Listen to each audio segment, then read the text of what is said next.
أعوذ بالله من الشيطان الرجيم بسم الله الرحمن الرحيم واتبعوا ما تتلو الشياطين على ملكه سليمان وما كفر سليمان ولكن الشياطين كفروا يعلمون الناس السحر وما أنزل على الملكين ببابل وهاروت وماروت صدق الله العظيم. అనంత కరుణామయుడు, అపార కృపాశీలుడు, పాలకుడు, పోషకుడు, తీర్పు దిన యజమాని అయిన అల్లాహ్ శుభనామంతో ప్రారంభిస్తున్నాను. సోదరులారా, సోదరీమణులారా, అయ్యలారా, అమ్మలారా, అస్సలాము అలైకుం రహమతుల్లాహి వబరకాతుహు. సర్వ సృష్టికర్త అయినటువంటి అల్లాహ్ మన అందరి జీవితాలలో శాంతిని, శుభాలను, సమాధానాన్ని కురిపించునుగాక. ఆమీన్. ఇంతవరకు మీ ముందు మనందరి మార్గదర్శక గ్రంథం, దేవుని చివరి గ్రంథమైనటువంటి దివ్య ఖురాన్ నుండి 2వ అధ్యాయం 103వ వాక్యం యొక్క అరబీ మూలమును పఠించడం జరిగింది. దీని తెలుగు అనువాదం: మరి వారి వద్ద పూర్వం నుండే ఉన్న దైవ గ్రంథాన్ని ధృవపరుస్తూ ఏ ప్రవక్త అయినా అల్లాహ్ తరపు నుండి వచ్చినప్పుడు గ్రంథ ప్రజలలో ఒక వర్గం వారు అల్లాహ్ గ్రంథాన్ని, దాని గురించి ఏమీ తెలియని వారిగా త్రోసిపుచ్చారు. సులేమాను రాజ్యం పేరు చెప్పి శైతానులు ప్రచారం చేసే విషయాలను వారు అనుసరించసాగారు. కానీ వాస్తవంగా సులేమాను ఎన్నడూ అవిశ్వాసానికి ఒడిగట్టలేదు. అసలు అవిశ్వాసానికి పాల్పడింది ప్రజలకు చేతబడిని బోధించే శైతానులే. వారు హారూత్ మారూత్ అనే 2 దైవదూతలు బాబిలోనియాలో అవతరించిన దాని వెంటబడ్డారు. ఎవరికైనా ఆ విద్యను నేర్పుతున్నప్పుడు ఆ దైవదూతలు స్పష్టంగా ఈ విధంగా హెచ్చరిక చేసేవారు: జాగ్రత్త సుమా, మేము కేవలము ఒక పరీక్ష మాత్రమే. ఈ విద్యను నేర్చుకుని మీరు అవిశ్వాసానికి గురి కాకండి. అయినప్పటికీ కూడా వారు భార్యాభర్తలను వేరు చేసే విద్యను ఆ దూతల వద్ద నేర్చుకునేవారు. ఒక విషయం జ్ఞాపకం పెట్టుకోండి, అల్లాహ్ అనుమతి లేకుండా ఈ విద్య ద్వారా ఎవరికి ఏ మాత్రం కూడా హాని కలిగించరనే విషయము వారికి తెలియదా? వారు ఏదైతే నేర్చుకున్నారో వారికి నష్టం కలిగించేది తప్ప ఏ మాత్రం కూడా లాభం కలిగించేది కాదు. ఎవరైతే ఇటువంటి విద్యలను నేర్చుకుంటారో వారికి పరలోకంలో ఎటువంటి భాగం లేదు. ఈ విషయం వారికి బాగా తెలుసు. అయినప్పటికీ కూడా తుచ్చమైన సొమ్ములకు తమ ఆత్మలను ఏ విధంగా అమ్ముకున్నారో చూడండి. ఒకవేళ వారు విశ్వసించి భయభక్తుల మార్గం అవలంబించినట్లయితే వారికి అల్లాహ్ వద్ద ఎంతో గొప్ప ప్రతిఫలం లభించి ఉండేది. ఈ విషయం మీరు గ్రహిస్తే ఇది మీకే మేలు. సోదరులారా, ఇక్కడ ప్రధానంగా ఒక విషయాన్ని గురించి దైవం హెచ్చరిస్తున్నాడు. ఎవరైతే ఇటువంటి దుష్ట విద్యలు, క్షుద్ర విద్యలు ఎవరైతే నేర్చుకుంటారో వారు పరలోకంలో సర్వనాశనం అయిపోతారు. ప్రపంచంలో కూడా వారి బ్రతుకు చాలా హీనంగా మారిపోతుంది. కాబట్టి సోదరులారా, దైవము ప్రవక్తల ద్వారా చేయించే మహిమలకు, అద్భుతాలకు, ఈ క్షుద్ర విద్యలకు భూమికి ఆకాశానికి ఉన్నంత తేడా ఉంటుంది. ప్రవక్తల ద్వారా దైవము మహిమను ఎందుకు చేయిస్తాడు అంటే అది మానవ కళ్యాణం కోసం ఉపయోగపడడానికి. ప్రజలు మరింత నమ్మకంతో, విశ్వాసంతో ఆ విద్యలను ప్రసాదించినటువంటి దైవాన్ని విశ్వసించడం కోసము తన ప్రవక్తల ద్వారా కొన్ని అద్భుతాలు, కొన్ని మహిమలు చేయిస్తాడు దైవం. దానివలన మానవ కళ్యాణం జరుగుతుంది, మానవాళికి మంచి జరుగుతుంది, విశ్వాసం పెరుగుతుంది విశ్వాసులది. కానీ ఇటువంటి క్షుద్ర విద్యలు ఇవి కేవలం సమాజాన్ని నాశనం చేయడానికే. మరి ఎవరైతే ఇటువంటి విద్యలను నేర్చుకుని ప్రజల బలహీనతలను సొమ్ము చేసుకుంటూ ఉంటారో అటువంటి వారికి పరలోకంలో ఎంత మాత్రం కూడా స్థానం ఉండదు. భయంకరమైనటువంటి నరకాగ్నిలో వారు చిక్కుకుపోతారు. ఇక్కడ సోదరులారా, వారు ఏమి చేసేవారు అంటే భార్యాభర్తలను వేరు చేసే విద్యను నేర్చుకునేవారు. అంటే ఇతరుల భార్యలను ఆకర్షించుకోవడం ఏ విధంగా చేయాలో వారు ఆ విద్యను నేర్చుకునేవారు. చూడండి సోదరులారా, మనిషి సహజంగా ఎందుకు ఈ విధంగా కోరికలకు లొంగిపోతాడు అంటే అతనికి పరలోకం పట్ల, దైవం పట్ల సరైన అవగాహన లేకపోతే. ఈ ప్రపంచం, దైవం ఈ ప్రపంచంలో మనిషిని పుట్టించింది ఒక పరీక్ష నిమిత్తమే నేను మీకు అనేకసార్లు చెప్పడం జరిగింది. ఇక్కడ ఉన్నటువంటి ఈ కోరికలను అతను అదుపులో పెట్టుకోవడమే అతని పరీక్ష. కాబట్టి సోదరులారా, ఇంకా దైవం అంతిమ గ్రంథం ఖురాన్ ఒక సందర్భంలో చెప్తున్నాడు, వమన్ తాగా వ అమిల సాలిహ, ఎవరైతే తమ యొక్క కోరికలను అణుచుకుంటారో, ఒకరోజు నేను నా ప్రభువు ముందు నిలబడి సమాధానం చెప్పుకోవాలి అన్న భయం ఎవరికైతే ఉంటుందో వారు మాత్రమే సాఫల్యం పొందుతాడు. మరి ఎవరైతే ఈ ప్రపంచంలో కోరికలకు లొంగిపోయి జీవితం గడుపుతాడో వాడికి పరలోకంలో ఏ మాత్రం కూడా స్థానం ఉండదు అని దైవం చాలా స్పష్టంగా చెప్పడం జరిగింది. కాబట్టి మనిషికి ఉన్నటువంటి ఈ కోరికలను అణుచుకొని అతను ఒక పద్ధతి ప్రకారము తీర్చుకోవడం కోసమే దైవము ఇక్కడ అతను పంపించడం జరిగింది తప్ప విచ్చలవిడిగా తన కోరికలను తీర్చుకోవడం కోసం ఎంత మాత్రం కూడా కాదు సోదరులారా. ఎందువలనంటే ఆ విధంగా తీర్చుకున్నట్లయితే మనిషికి ఇతర జీవజాలానికి ఏ మాత్రం కూడా తేడా ఉండదు.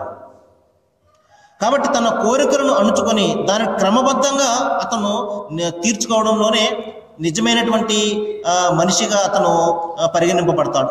ఉదాహరణకు చూడండి, మనిషికి ఆకలి వేస్తుంది, అతను ధర్మబద్ధమైనటువంటి సంపాదనతో కూడా అతను తన పొట్టను నింపుకోవచ్చు, అధర్మమైనటువంటి సంపాదనతో కూడా అతని పొట్టను నింపుకోవచ్చు. కాబట్టి దైవం రెండు పద్ధతులు ఉన్నాయి ఇక్కడ.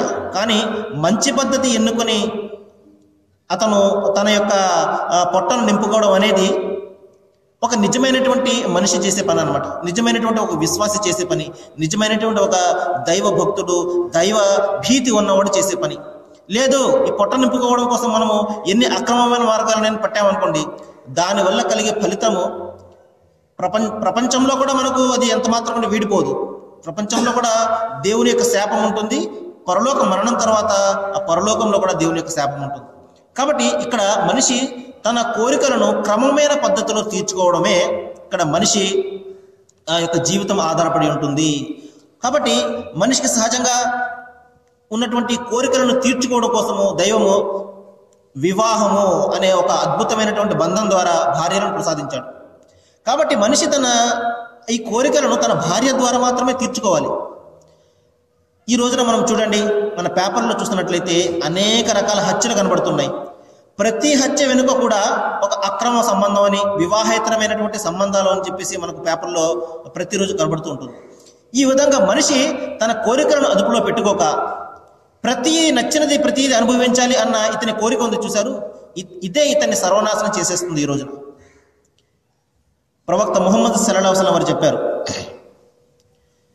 శైతాను విడిచే బాణాలలో విషపూరితమైనటువంటి బాణం ఏది అంటే అది చూపు అని. కాబట్టి మనిషి ఈ విధంగా చూపుతోనే అతను మొదలు పెడతాడు తప్పు చేయడం అనేది. అందుకని ప్రవక్త ముహమ్మద్ వారు చెప్పారు, మరి ఏ స్త్రీనైనా నువ్వు నీ కళ్ళ ముందు నుండి నడుస్తూ వెళుతున్నప్పుడు ఆమెను చూడకుండా నువ్వు తలను దించుకున్నట్లయితే దైవము నీకు విశ్వాసంలోని మాధుర్యాన్ని ప్రసాదిస్తాడు, విశ్వాసం పట్ల నీకు ఒక గర్వాన్ని ప్రసాదిస్తాడు అని చెప్పేసి ప్రవక్త ముహమ్మద్ వారు చెప్పడం జరిగింది. కాబట్టి ఈ సృష్టి అంతా కూడా ఒక రకమైనటువంటి ఆకర్షణ. ఈ ఆకర్షణలకు లొంగకుండా ఎవరైతే తన యొక్క మనోకాంక్షలను అదుపులో పెట్టుకుంటాడో అతడే నిజమైనటువంటి స్థిత ప్రజ్ఞుడు అనిపించుకుంటాడు. ఇదే విషయాన్ని గురించి మనకు భగవద్గీత గ్రంథం కూడా చాలా స్పష్టంగా చెప్తుంది. ఎవరైతే ఈ శరీరాన్ని విడిచుటకు పూర్వమే ఇక్కడే కామ క్రోధమును జయిస్తున్నాడో అతడే యోగి అనబడుతున్నాడు. కాబట్టి మనము ఈ ప్రపంచంలో జీవితం గడిపినంత కాలము మన కామాన్ని, మన క్రోధాన్ని అదుపులో పెట్టుకోవడమే నిజమైనటువంటి మనిషి యొక్క లక్షణం అన్నమాట. లేదు, నా కోరికలు నేను ఇష్టం వచ్చినట్టు తీర్చుకుంటాను, ప్రతిదీ కూడా నేను అనుభవించేస్తాను అని మనిషి ఇక్కడ అనుకున్నాడంటే నిస్సందేహంగా అతను సర్వనాశనం అయిపోతాడు. అందుకనే బైబిల్ గ్రంథంలో మొదటి 10 ఆజ్ఞలలో ఒక ఆజ్ఞ ఏమిటంటే నీవు నీ పొరుగువాని భార్యను గురించి ఆశించకూడదు అని చాలా స్పష్టమైన ఆజ్ఞ ఉంటుంది. కాబట్టి మనిషి తన యొక్క కోరికలను ధర్మమైన బద్ధంలో తన భార్య ద్వారా మాత్రమే తీర్చుకోవాలి. అలా కాకుండా అతను తన యొక్క ఆ లిమిట్ను అతను క్రాస్ చేసినట్లయితే, అతను దాన్ని దాటివేసినట్లయితే, తన యొక్క పరిధిని మించి అతను వెళ్ళినట్లయితే నిస్సందేహంగా సమాజంలో అశాంతి బయలుదేరుతుంది. అనేక రకాలైనటువంటి సమస్యలన్నీ కూడా ఇందులో బయలుదేరుతాయి. కాబట్టి సోదరులారా, భార్యాభర్తలు అనేవారు ఈ సృష్టి మనుగడకు ఒక ఆధారం. దైవము వీరిద్దరి ద్వారా సృష్టి మనుగడను కొనసాగిస్తున్నాడు. వీరి మధ్య ఉండే అనుబంధం ఉంది చూశారు. ఈ వివాహం అనే అనుబంధము ఎంత మధురమైనటువంటి అనుబంధం అంటే, అందుకనే సోదరులారా, దైవము అంతిమ గ్రంథం ఖురాన్లో భార్యాభర్తల మధ్య ఉన్నటువంటి అనుబంధాన్ని గురించి పంట పొలంతో పోల్చడం జరిగింది.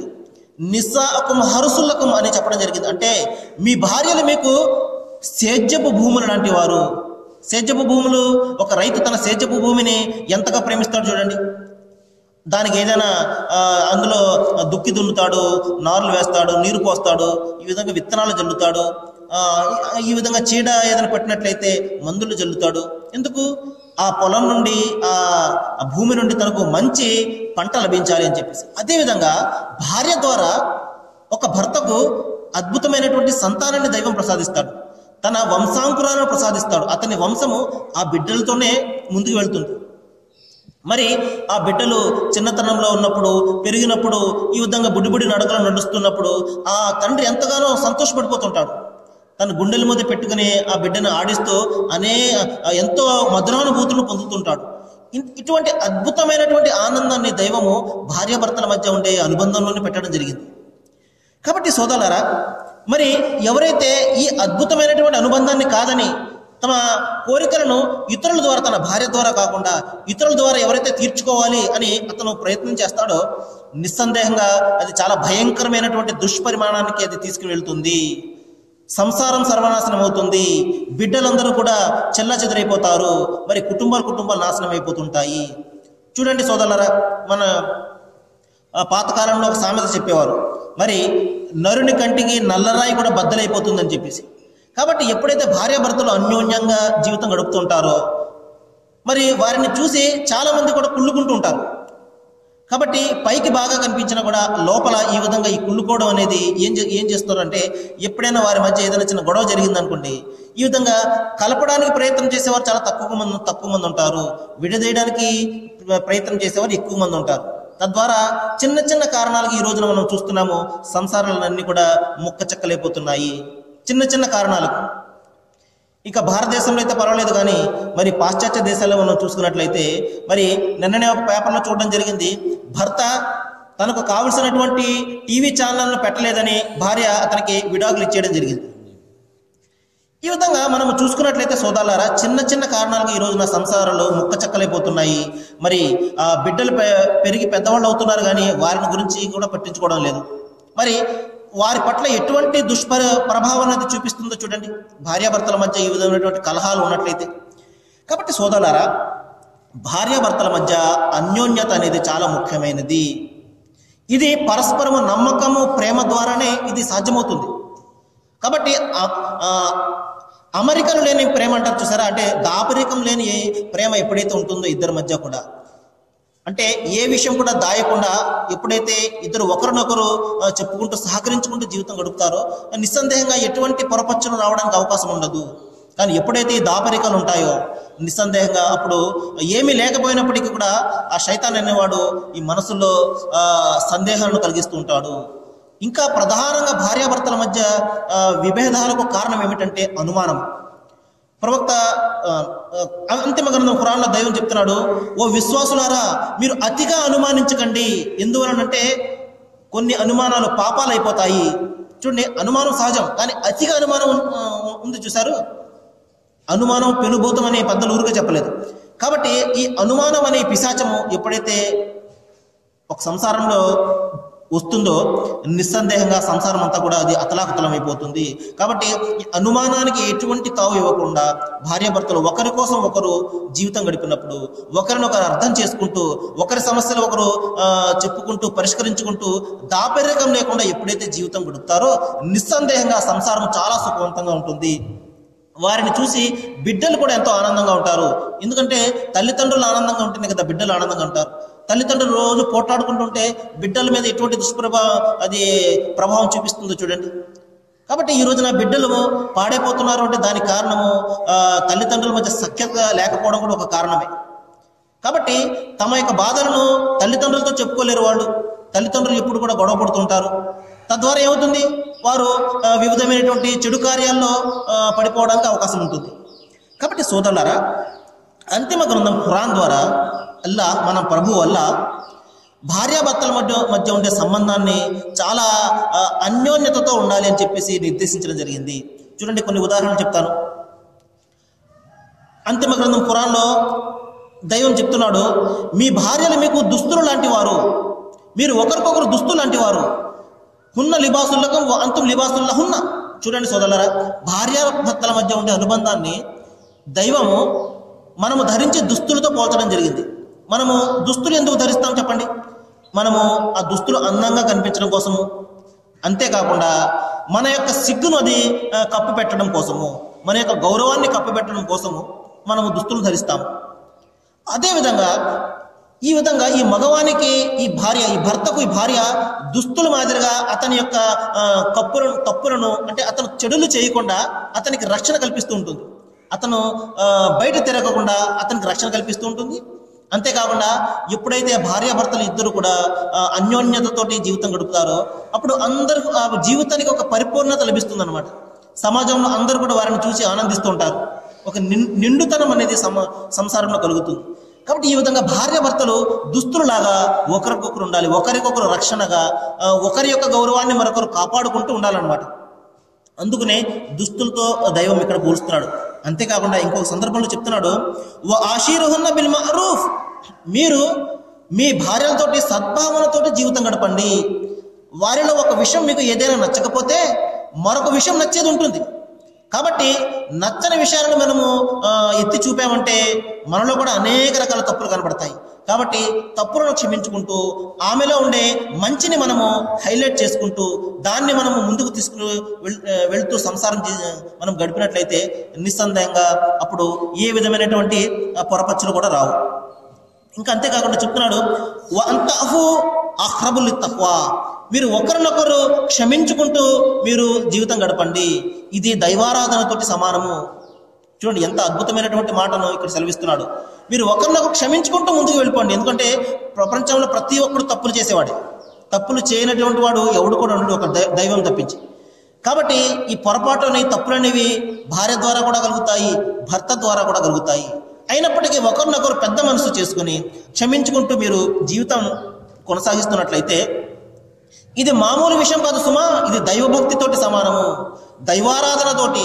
మీరు 24 గంటలు ఏ విధంగా అయితే ఆరాధన చేసి పుణ్యాన్ని సంపాదించుకుంటూ ఉంటారు కదా, ఇది కూడా పుణ్యంతో సమానమే.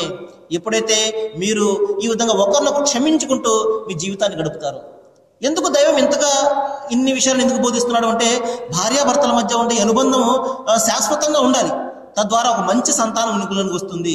ఎప్పుడైతే మంచి సంతానం వస్తుందో వారు కూడా మంచి పౌరులుగా అప్పుడు మారతారు. మరి ఎప్పుడైతే ఈ సంసారంలో గొడవలు ఉన్నాయనుకోండి, ఆ పిల్లలు కూడా ఇదే విధంగా డిస్టర్బెన్స్ తోటి ఈ విధంగా వారు కూడా సరిగ్గా ప్రేమలో ఆప్యాయతలు వాళ్ళు పొందలేక ఏం చేస్తారు, ఈ విధమైనటువంటి చెడు మార్గంలో పట్టడానికి అవకాశం ఉంటుంది. కాబట్టి సోదరులారా, అందుకనే ఇక్కడ దైవం నిర్దేశిస్తున్నాడు, భార్యాభర్తల మధ్య ఉండే అనుబంధము చాలా ముఖ్యమైనది. అంతేకాదు, నేను మీ భార్యల వద్ద మీకు శాంతిని సృష్టించాను అంటున్నాడు. చూడండి, భార్యల వద్ద భర్తకు శాంతి లభిస్తుంది. కష్టపడి అతను ఎంతో కష్టపడి తన సంసారాన్ని పోషించుకోవడం కోసం కష్టపడతాడు. వ్యాపారం కానివ్వండి, లేకపోతే ఉద్యోగం కానివ్వండి. మరి అలసిపోయి వస్తున్నటువంటి భార్య మరి అతనికి నవ్వుతూ అతనికి స్వాగతం చెప్పింది అనుకోండి, ఏ టీయో ఏ కాఫీయో తెచ్చి ఇచ్చింది అనుకోండి, అతను పడ్డ కష్టమంతా కూడా మర్చిపోతాడు. ఈ విధంగా మన ఇల్లే మనకు స్వర్గంగా అవుతుంది, లేకపోతే నరకంగా మారిపోతుంది. సరైనటువంటి భార్య ఉండి, అర్థం చేసుకునే భార్య ఉండి, ఉన్నట్లయితే ఆ ఇల్లు స్వర్గం అవుతుంది. మరి అర్థం చేసుకునే భార్య ఉన్నట్లయితే ఆ ఇల్లు నరకంకు కూడా మారిపోతుంది. కాబట్టి ఇంత అద్భుతమైనటువంటి ఈ అనుబంధాన్ని ఏం చేసేవారు, వారు త్రుంచివేయడం కోసము మరి ఈ విధంగా భార్యాభర్తల మధ్య విభేదాలను సృష్టించడం అనే ఒక విద్యను వారు నేర్చుకునేవారు సోదరులారా. తద్వారా ఏం జరిగింది, సమాజాన్ని అతలాకుతలం చేసేవారు. ఒకరి భార్యను మరొకరు ఆకర్షించడం కోసము ఈ విధంగా వారు ఆ విద్యను నేర్చుకుని భార్యాభర్తలను విడదీసేవారు. ప్రవక్త ముహమ్మద్ సల్లల్లాహు అలైహి వసల్లం వారు ఒక ప్రవచనంలో చెప్పారు, మరి ఎవరైతే ఇతరులను ఆకర్షించుకోవడం కోసమో తనను తాను అలంకరించుకుంటారో వారి మీద దేవుని శాపం పడుతుంది అని. కాబట్టి అది మగవారైనా కానివ్వండి, ఆడవారైనా కానివ్వండి. కాబట్టి ఇతరులను ఆకర్షించాలి, అందరూ నన్ను చూసి ఆకర్షించబడాలి అనే ఈ కోరిక ఉంది చూశారు, ఇది చాలా భయంకరమైనటువంటి కోరిక. కాబట్టి ఒక స్త్రీ అందచందాలు ఆమె భర్తకు సొంతమవుతాయి. అదేవిధంగా ఒక భర్త అందచందాలు అతని భార్యకు సొంతమవుతాయి. కాబట్టి అతని అందచందాలతోటి బయట ప్రపంచానికి అది అవసరం లేదు. ఆమె ఎంత అందంగా ఉన్నా ఆమె అందం అతని భర్తకే సొంతం. అదేవిధంగా అతను ఎంత అందంగా ఉన్నా అతని అందం ఆమె భార్యకే సొంతము. ఈ విధంగా ఉన్నప్పుడు మాత్రమే సమాజంలో ఈ విధంగా శాంతి ఉంటుంది. అలా కాకుండా భార్య కానివ్వండి, భర్త కానివ్వండి, ఇతరులను ఆకర్షించే నిమిత్తము ఈ విధంగా అలంకరణలు చేసుకున్నట్లయితే నిస్సందేహంగా ఏమవుతుందండి, శైతాన్ అనేవాడు మనసులో కుతంత్రాలను బయటపెడతాడు, కుతంత్రాలను కలిగిస్తాడు. తద్వారా ఏమవుతుంది, ఈ మనసు పరిపరి విధాలుగా వెళ్ళిపోయి అతను వేరే ఆలోచనలతోటి సతమతం అవుతాడు. తన కోరికలను భార్య ద్వారా కాకుండా ఇతరుల ద్వారా తీర్చుకోవడం కోసం ప్రయత్నం చేస్తుంటాడు. అందుకనే దివ్య గ్రంథం ఖురాన్ అల్లాహుతాలా దైవం చెప్పడం జరిగింది, మీ అందచందాలను మీరు బహిర్గతపరచకండి. అందుకనే ముస్లిం స్త్రీలు తమ అందాలను బహిర్గతపరచకుండా ఈ విధంగా బుర్కా అనేది ధరిస్తుంటారు. అయితే సోదరులారా, ఈ బుర్కా అనేది స్త్రీలకే కాదు మగవారికి కూడా. మగవారికి ఏంటంటే తన చూపును నిగ్రహించుకోవాలి కిందకి. అందుకని ప్రవక్త వారు చెప్పారు, ఏ స్త్రీ అయినా నీ కళ్ళ ముందు నుండి వెళ్తున్నప్పుడు నీవు ఆమెను గుడ్లప్పగించి చూడకూడదు సుమా. ఒక్కసారి చూసిందే నీ చూపు, రెండవసారి చూసింది అది శైతాను చూపు. నీ చూపులను క్రిందకి దించుకోవాలి నువ్వు. ఈ విధంగా ఎవరి హద్దుల్లో వారు ఉన్నప్పుడు, ఎవరి హద్దులను వారు పరిరక్షించుకుంటూ ముందుకు వెళ్తున్నప్పుడు అప్పుడు సమాజం అంతా కూడా చాలా శాంతిమయంగా ఉంటుంది. కాబట్టి సోదరులారా, నేను దైవాన్ని ప్రార్థిస్తున్నాను, ఈ విధంగా ఇంత స్పష్టంగా దైవం యొక్క వాక్యాలు మీ ముందు చెప్పే అవకాశాన్ని దైవం నాకు ఇవ్వడము నిస్సందేహంగా నా అదృష్టము. అదేవిధంగా ఈ విషయాలన్నీ కూడా ఇంత స్పష్టంగా మీకు తెలియజేయడము, మీరు వినడం అనేది ఇది కూడా మీ అదృష్టమే. దైవం వీటిని కూడా ప్రళయ దినాన పరలోకాన ప్రశ్నిస్తాడు. ఇన్ని స్పష్టమైనటువంటి వాక్యాలు మీ చెవిలో పడ్డాయి, ఇన్ని స్పష్టమైనటువంటి వాక్యాలు మీ హృదయాలను తాకుతున్నాయి. మీరు ఎంతవరకు దానిని ఆలోచించారు, మీరు ఎంతవరకు దానిని అమలు చేశారు? కేవలం విని ఊరుకున్నారా, లేకపోతే దాని గురించి ఆలోచన చేశారా? ఈ విషయాన్ని కూడా మిమ్మల్ని కూడా ప్రశ్నిస్తాడు దైవము, నన్ను కూడా ప్రశ్నిస్తాడు. నేను చెప్పిన విషయాలు ఎంతవరకు నేను అమలు చేశాను అనేది నన్ను కూడా ప్రశ్నిస్తాడు. కాబట్టి దైవము మనందరికీ కూడా జ్ఞానాన్ని ప్రసాదించుగాక. మనము ఈ విషయాలన్నిటి కూడా విని ఊరుకోకుండా వీటి పట్ల మనం ఆలోచన చేసి మన జీవితాలలో వీటిని మనం అనుసరించి మనము దేవుని కృపకు పాత్రలు అవ్వాలని, మనకు దైవం ఈ జీవితంలో కూడా, ఈ ప్రపంచంలో కూడా శాంతిమయమైనటువంటి జీవితాన్ని, మనం మరణం తర్వాత పరలోకంలో కూడా మనకు సాఫల్యాన్ని దైవం ప్రసాదించాలని, మనందరం కూడా ఏకైక దేవుడైనటువంటి ఆ సృష్టికర్తను మాత్రమే, అల్లాహ్ను మాత్రమే ఆరాధించేలాగా అల్లాహుతఆలా మన హృదయాలను విప్పాలని నేను ప్రార్థిస్తూ ముగిస్తున్నాను. వాఖిరు దవానా అనిల్ హమ్దులిల్లాహి రబ్బిల్ ఆలమీన్.